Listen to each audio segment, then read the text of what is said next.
Hello friends, जय हिंद, वंदे मातरम। Welcome back to our YouTube channel. Friends, Bharat की विदेश नीति के अंदर एक बहुत बड़ा जो है पैराडाइम शिफ्ट देखने के लिए मिल रहा है। आज भारत की आज अगर आप विदेश नीति देखना चाहते हैं तो उसके दो स्तंभ हैं। पहला तो ये है कि अमेरिका और यूरोप को दो अलग अलग आइडेंटिटी के रूप में भारत जो है वो देख रहा है। और दूसरा जो रीजन है वो ये है कि आज भारत जो है कोई भी यानी कि ना तो अमेरिका को और ना ही चाइना को यूनिपोलर वर्ल्ड भारत नहीं देखता है, बल्कि भारत जो है वो भारत कहता है कि हम होराइजन पॉलिसी 2047 पर कार्य कर रहे हैं। इसका मतलब यह है कि अब जो है होराइजन नीति जो है हम लेकर के चल रहे हैं। इसका अर्थ यह है कि अब भारत यह नहीं मानता है कि अमेरिका जो है वो पूरे वर्ल्ड के अंदर राज करता है, यानी कि अमेरिका जो है वो धुरी है। क्योंकि आप जानते हैं कि अमेरिका मानता है कि पूरी दुनिया उसके इर्द गिर्द है, पूरी दुनिया का जो सम्राट है वो अमेरिका है।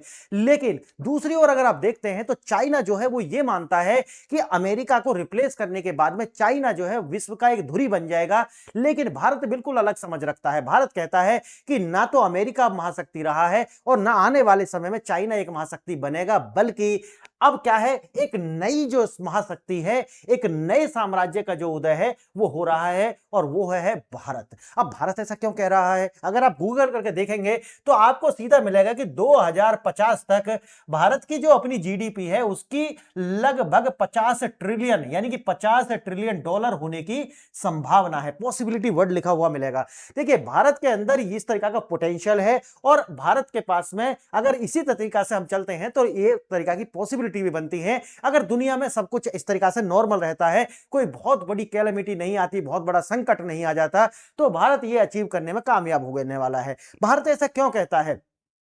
दो मैंने पॉइंट बताए हैं आपको। भारत ऐसा क्यों कहता है और भारत इस तरीका से रिकॉग्नाइज क्यों करता है? दूसरा कारण है कि अमेरिका के द्वारा पूरी दुनिया को, देखिए, अमेरिका के जो डोनाल्ड ट्रंप का जो अपना डॉक्ट्रिन है, आप गूगल करके पढ़ेंगे डोनाल्ड डॉक्ट्रिन क्या है।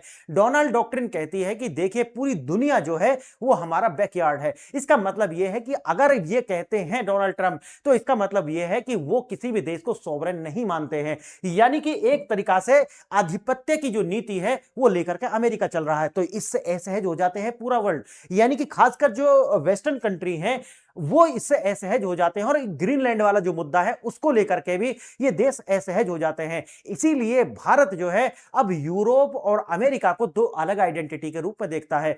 भारत का जो तीसरा कारण है, तीसरा यह है कि भारत ऐसा क्यों कहता है कि हम होराइजन 2047 जो है वो ज्यादा बेहतर कहना है, ना कि किसी ध्रुव को एक कहना कि अमेरिका ही एक ध्रुव है या उभरता हुआ चाइना है। नहीं, हम होराइजन पर हैं। अभी ये आप तय नहीं कर सकते, एक नीचे जा रहा है तो एक ऊपर आ रहा है, लेकिन उनके बीच से जो है एक और है, वो है भारत। देखिए, भारत ऐसा इसलिए कह रहा है क्योंकि अमेरिका हो या फिर चाइना हो, इनकी लेबर फोर्स जो होती है उसका एवरेज एज लगभग 39 टू 44 ईयर्स है। यानी कि अलग अलग आप देखा जाए और एवरेज निकाला जाए तो लगभग 40 ईयर्स इनका निकल करके आता है। आप ये देखेंगे कि भारत जो है ऐसा इसलिए कहता है क्योंकि भारत जो है आने वाले 2029-30 तक भारत की जो इकोनॉमी है, यानी कि टोटल जीडीपी जो है वो हो जाएगी लगभग 15 ट्रिलियन डॉलर। कितनी?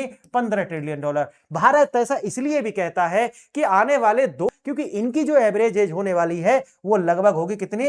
28 वर्ष। कितनी? 28 वर्ष। अगर आज आप गूगल करके देखेंगे तो आपको जो भारत का जो 67% आबादी है, भारत की 67% जो आबादी है उसका आप एवरेज एज देखेंगे वो 35 वर्ष या इससे कम है। 35 वर्ष या फिर इससे कम है। देखिए, ये कुछ ऐसे इकोनॉमिक इंडिकेटर्स हैं कि इनको देख करके आप कह सकते हैं कि भारत जो है एक उभरती हुई अर्थव्यवस्था है। आप इसको कह सकते हैं कि 2047 जो होराइजन पॉलिसी भारत कहता है, इसमें जो है सत्यता दिखाई पड़ती है। देखते हैं क्या है रणनीतिक बदलाव।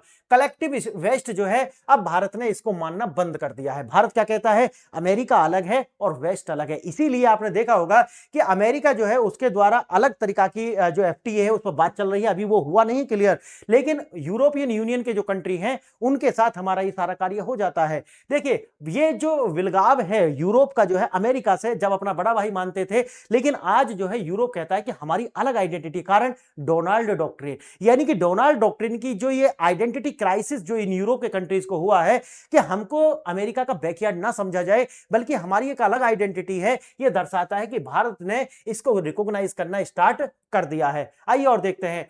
ये ट्विलाइट जोन, इसको क्या कहते हैं? ट्विलाइट जोन, इसका मतलब ये होता है होराइजन जोन। क्या आप ट्विलाइट समझते हैं ना, कि जब शाम हो रही होती है, ना तो दिन होता है पूरा, ना रात हुई होती है, तो जिसे कहते हैं गोबेला, यानी कि दूध निकालने वाला जो समय होता है, उसको क्या कहते हैं हम? ट्विलाइट। ट्विलाइट जोन मतलब है ना तो अंधेरा है ना तो उजाला है। यानी कि इस तरीका से भारत क्या कह रहा है? भारत कह रहा है होराइजन 2047। इसका मतलब है कि अब दुनिया में एक धुरी नहीं है, ना तो एक डूब रही है ना एक उभर रही है, बल्कि एक तीसरी धुरी भी है, जिसे हम भारत कह सकते हैं। अच्छा, भारत इसको लेकर के क्या है भारत का प्रोजेक्ट? भारत ने इसके लिए 3 स्तंभ बनाए हैं। पहला स्तंभ क्या है? सैन्य शक्ति। भारत का कहना है कि आने वाले 2047 तक, क्योंकि भारत 2047 तक एक डेवलप्ड कंट्री बनने की जो उसकी महत्वाकांक्षा है, उसका एक प्रोजेक्ट लेकर के चल रहा है।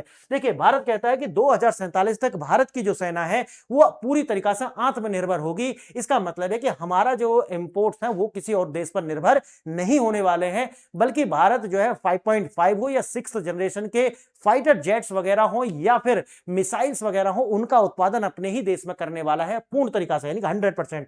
तो एक तो ये होगा। दूसरा स्तंभ है तकनीकी गहराई। भारत जो है अपने डेटा सेंटर्स का निर्माण कर रहा है और एआई को लेकर के हमारे जो मॉडल है वो दूसरे की कॉपी पेस्ट नहीं है, जैसे कि चाइना करता है कि उसका 99% जो टेक्नोलॉजी है वो वेस्ट की और रसिया की कॉपी पेस्ट है। भारत ये नहीं करता। भारत अपना एक अलग तरीका का ही मॉडल लेकर के चलता है, जो दूसरे के लिए एक पथ बन सके, यानी कि दूसरे के लिए एक वे बन सके। ये है। तीसरा हमारा है आर्थिक स्थिति, जो मैंने अभी आपको बताई है कि भारत मान करके चलता है कि 2047 तक, देखिए गूगल तो कहता है 50 ट्रिलियन, मैंने बताया है कि 2047 तक भारत की जो इकोनॉमी है, यानी कि जीडीपी जो है वो लगभग 30 ट्रिलियन की होने वाली है। तो ये भारत का जो है उद्देश्य है लेकर के चलने वाला। तो 3 स्तंभ है इसको जो है बिल्कुल स्पेसिफाई करने के लिए। अब एआई का जो तीसरा विकल्प मैंने आपको बता दिया है, तीसरा विकल्प अमेरिका का जो है, चीन और अमेरिका के बाद में भारत का जो एआई है वो तीसरे नंबर पर है। और क्योंकि अभी देखो विस्तार हो रहा है, जैसे ये और इसका बेस बढ़ेगा, ये दूसरे आप नंबर पर, पहले नंबर पर आपको आने वाले समय में दिखाई पड़ेगा। अब देखिए, भारत जो है यूरोप को 3 प्रमुख स्तंभ के रूप में देखता है। पहला, जैसे मैंने आपको बताया, एआई के क्षेत्र में भारत लेकर के चलता है फ्रांस के साथ।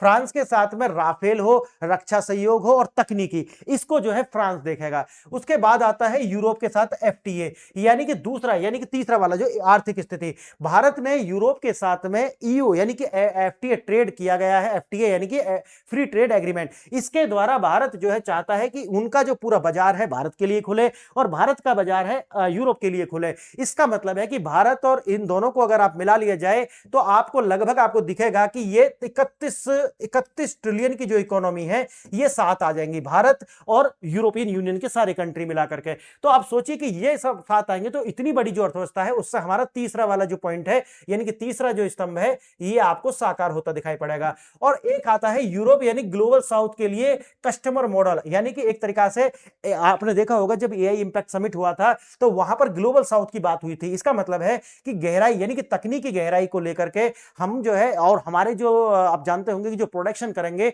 उसको हमें कहीं पे भेजना भी पड़ेगा, बेचना पड़ेगा। तो उसके लिए जो ग्लोबल साउथ के कंट्री हैं, यानी कि AI for all, technology for all का जो नारा है वो नारा ही ना रह जाए, उसको जमीन तक पहुंचाना है। तो ग्लोबल साउथ को साथ लेकर के चलना पड़ेगा और इसके लिए आर्टिफिशियल इंटेलिजेंस, ऑटोमेशन जो है ये कार्य करेंगे। तो समझ गए तीनों स्तंभ, 3 स्तंभ और यूरोप के अलग अलग कंट्रीज के लिए हमने इनको जो है डिवाइड किया हुआ है। थोड़ा इसे विस्तार से देखेंगे, लेकिन हम आगे बढ़े उसके लिए आपको पहले 2 प्रश्नों पर विचार करना होगा। अगर आप आंसर जानते हैं तो वेल एंड गुड, अदरवाइज आपको लास्ट में इनके आंसर विस्तृत मिल जाने वाले हैं। देखिए प्रश्न क्या है, आपकी समझ कितनी गहरी है ये जांचने के लिए कंसेप्ट ट्विलाइट जोन, जैसे भारत के वर्तमान स्ट्रेटेजिक कैलकुलस के संदर्भ में ट्विलाइट जोन का सबसे सटीक अर्थ क्या है। अब आपको 4 विकल्प दिए गए हैं, आपको बताना होगा। पहला, दुनिया पूरी तरीके से मल्टीपोलर यानी कि बहुध्रुवीय बन चुकी है। दूसरा, अमेरिका और चीन समान रूप से शक्तिशाली सुपर पावर है। तीसरा, यह एक संक्रमण काल है यानी कि ट्रांजिशनल जोन है जहां अमेरिका की शक्ति ढल रही है पर चीन अभी पूरी तरीके से जो है स्थापित नहीं हुआ है। और डी जो है पश्चिम, द वेस्ट और ग्लोबल साउथ के बीच एक शक्ति संतुलन बना। तो आपको आंसर पता है, अन्यथा तो आपको लास्ट में मिल जाएगा। दूसरा प्रश्न भी देखिए, भारत की बदली विदेश नीति में द वेस्ट यानी कि पश्चिम देशों का वर्तमान परिभाषा क्या है। पहला, अमेरिका और यूरोप एक कलेक्टिव वेस्ट है। दूसरा, पश्चिम का अर्थ अब केवल अमेरिका है, यूरोप एक एक स्वतंत्र ग्लोबल एक्टर है, तीसरा नाटो ही पश्चिम का एकमात्र परिभाषा, तीसरा, चौथा ब्रेग्जिट के बाद ब्रिटेन पश्चिम का हिस्सा नहीं है। तो आपको पता है, अन्यथा तो लास्ट में पता चल जाएगा। आइए थोड़ा विस्तार से देखते हैं इसको आज।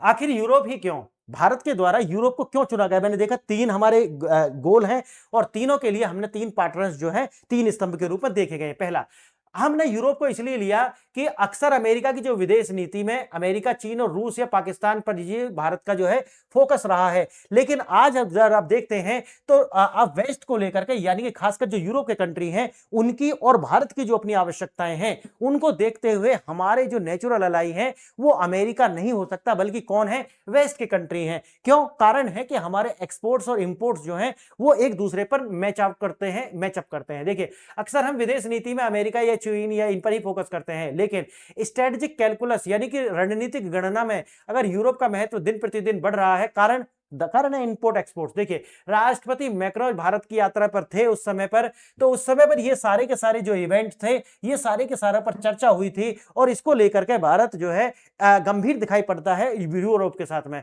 Unipolar versus multipolar. देखिए, अमेरिका, जो मैंने शुरू में बताया, अमेरिका मानता है कि एक ही ध्रुव है दुनिया में और वो कौन है? वो मैं हूं, यानी कि अमेरिका है। लेकिन रूस और चीन जो है इसको नहीं मानते। कारण क्या है? क्योंकि ये अभी सुपर पावर नहीं बने हैं, इसीलिए नहीं मानते। ये कहते हैं कि देखिए, दुनिया जो है मल्टीपोलर है। इसका मतलब है कि चाइना ये कहता है कि आप जो है एक पावर नहीं है, हम एक पावर होने वाले हैं भविष्य में। लेकिन भारत कहता है कि देखिए, ना तो तुम सही हो ना तो तुम सही हो, बल्कि असली क्या है? असली ये है कि ये जो समय चल रहा है ये ट्विलाइट जोन है। इसका मतलब है ना तो दिन है ना तो रात है, ये अभी बीच का समय है। इसका मतलब है कि भारत जो है एक बीच में से निकल रही महाशक्ति है। आने वाले समय में शायद ये पता चलेगा कि असली महाशक्ति कौन है। समझ गए मेरी बात आप? देखिए, ट्विलाइट जोन का अर्थ यह है कि एक संक्रमण काल है, एक ट्रांजिशन फेज है, यानी कि अमेरिका जो है प्री एमिनेंट पावर थी, यानी कि अब अमेरिका वो पावर नहीं है, भारत ऐसा मानता है, और चीन जो है वो उसको टक्कर दे रहा है। लेकिन अभी ये कामयाब नहीं हुआ है, अभी ये एग्जीक्यूट नहीं कर पाया है, क्या चाइना एक शक्ति नहीं बन पाया है, क्योंकि एक कॉपी पेस्ट है। देखिए, जब तक दुनिया पूरी तरीका से मल्टीपोलर नहीं बनती, भारत का उद्देश्य खुद को मजबूत करना है। और बात वही है कि भारत तो मानता ही नहीं है कि ना दुनिया मल्टीपोलर बन चुकी है, ना भारत ये मानता कि दुनिया अभी जो है यूनिपोलर है। भारत कहता है ये तो ट्विलाइट जोन है, संक्रमण का जोन है। मैंने जैसे कि बताया, भारत जो है अपनी स्थिति को मजबूत करने के लिए तीन स्तंभ है जिन पर कार्य कर रहा है, और भारत ने यही तीन स्तंभ बना करके रखे हुए हैं कि ये हम स्ट्रॉन्ग करेंगे तभी हम एक डेवलप्ड कंट्री बनेंगे। अब देखिए, पहले से हम ये मानते चलती थी, पूरी दुनिया मानती थी कि वेस्ट का मतलब है कलेक्टिव वेस्ट। इसका मतलब है कि वेस्ट कह रहे हो तो अमेरिका कह दो, आपको पूरा वेस्ट जो है इसमें आ जाएगा। लेकिन अब मामला बदल चुका है। यूरोप कहता है कि देखिए, हम जो है अमेरिका नहीं है, हम अमेरिका नहीं है, ना ही हम जो है एक कलेक्टिव जो है वेस्ट है। हमारी अपनी आइडेंटिटी है, और अब यूएसए अलग है और जो यूरोप है वो अलग है। समझ गए? इसे बोलते हैं आइडेंटिटी क्राइसिस। यानी कि अब यूरोप अमेरिका के अंदर छुपना नहीं चाहता, बल्कि यूरोप कहता है कि मेरी अपनी आइडेंटिटी है। इसका मतलब यह है कि पुरानी सोच में वेस्ट का मतलब है क्या? अमेरिका और यूरोप। लेकिन अब क्या है? अमेरिका अलग है और यूरोप जो है क्या है? एक मित्र शक्ति है, ना कि अमेरिका ही यूरोप है। आइए देखते हैं। अगर अमेरिका और यूरोप अलग अलग हैं तो हम यूरोप को अलग से डील करना होगा, और वही जो नीति है आपने देखी होगी कि जब एफटीए हुआ था तो हमने यूरोप को बिल्कुल अलग तरीका से डील करा, और अमेरिका के साथ में जो एफटीए साइन हुआ था, जिस पर अभी प्रोसेस में है वो जो है हमने अलग तरीका से साइन किया था, अलग शर्तों पर साइन हुआ था। फ्रांस, जर्मनी और ब्रिटेन जो है उससे हमारे गहरे संबंध आपको दिख रहे होंगे, क्योंकि हमारे वो जो है डिफेंस और स्ट्रेटेजिक पार्टनर भी आपको दिखते हैं। इन तीन देशों का पूरा यूरोप पर प्रभाव जो है वो ज्यादा दिखाई पड़ता है, यानी कि पूरे यूरोप की जो तरीका से देखा जाए तो ये जो तीन शक्तियां हैं, फ्रांस, जर्मनी और ब्रिटेन, एक तरीका से तीन कंट्री जो है ये पूरे यूरोप की एक जो है ढाल है, एक तरीका से कहा जाए तो। इन तीनों देशों का पूरे यूरोप पर अपना एक इन्फ्लुएंस जो है वो दिखाई पड़ता है, और पूरे यूरोप के साथ में आप अलग अलग से एंगेजमेंट नहीं करना चाहते तो इन तीन देशों के साथ एंगेजमेंट कर लीजिए। अपने छोटे भाइयों को तो यही समझा लेंगे। अब बात आता है हॉरिजन 2047, और यही वो हॉरिजन है जो मैंने आपको बताया, जो तीन पिलर हम लेकर के चले थे।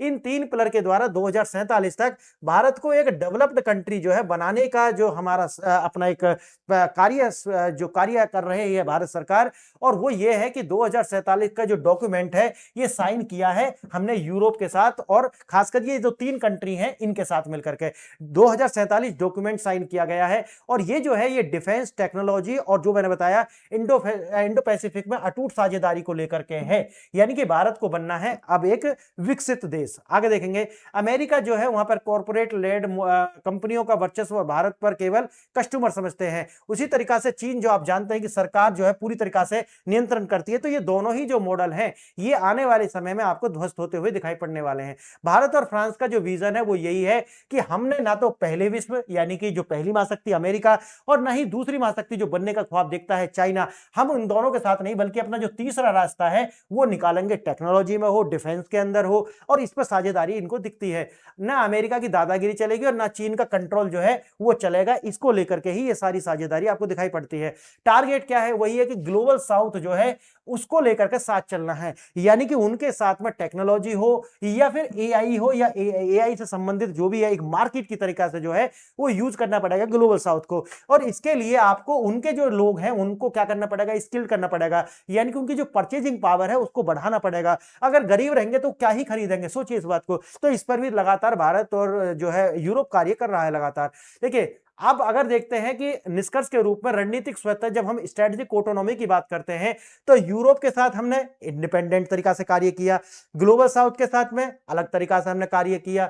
अब टेक्नोलॉजी भारत इसमें भी आप देख रहे हैं किस तरीका से आगे बढ़ रहा है, और डिफेंस के लिए भी हमने अलग अलग तरीका से इनके लिए कार्य किया। यानी कि जो ग्लोबल साउथ है उसको जो है इन दोनों से जो है जोड़ा जाएगा और यूरोप के साथ में भारत मिलकर के साझेदारी कर रहा है। इसका मतलब यह है आने वाले समय में भारत जिस तरीका से डिफेंस डेवलप करेगा, डिफेंस वीपन्स डेवलप करेगा, तो उनका जो एक्सपोर्ट्स है वो आपको ग्लोबल साउथ के अंदर भी दिखने के लिए मिलेंगे। और ऐसा ही आपको जो खासकर टेक्नोलॉजी के क्षेत्र में, एआई के क्षेत्र में जो है ये समान रूप से जो है एआई फॉर ऑल हो, कोई भी पीछे ना छूटे, ये भारत जो है इसको लेकर के आगे बढ़ता हुआ आपको दिखाई पड़ रहा है। और ये वही जो पॉइंट है मैंने आपको पीछे ही समझा दिए हैं। दोनों प्रश्न जो मैंने आपसे पूछे थे उनके आंसर आप देख लीजिए।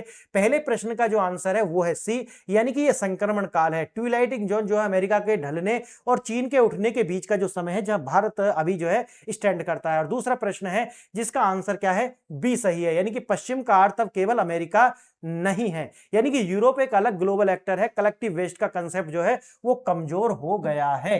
क्लियर है? और अब जो वेस्ट है वो चाहता है, यूरोप चाहता है कि हमको जो है अलग आइडेंटिटी से देखा जाए। फ्रेंड्स मेरी एक ऐप है PRS ऑफिशियल, आप जाइए इसको डाउनलोड कीजिए। अगर आप तैयारी कर रहे हैं किसी भी एग्जाम की तो आपको वहां पर बहुत 200-400 रुपए में PDF मिल जाएंगी। अगर वहां पर एक कम्युनिटी डेवलप हो जाएगी उसके बाद में हम वहां पर लाइव ही क्लास लेने वाले हैं। तो और ये 2 साल तक आप एक्सेस करेंगे ऐप को। तो फ्रेंड्स जाइए और आप परचेज कर सकते हैं।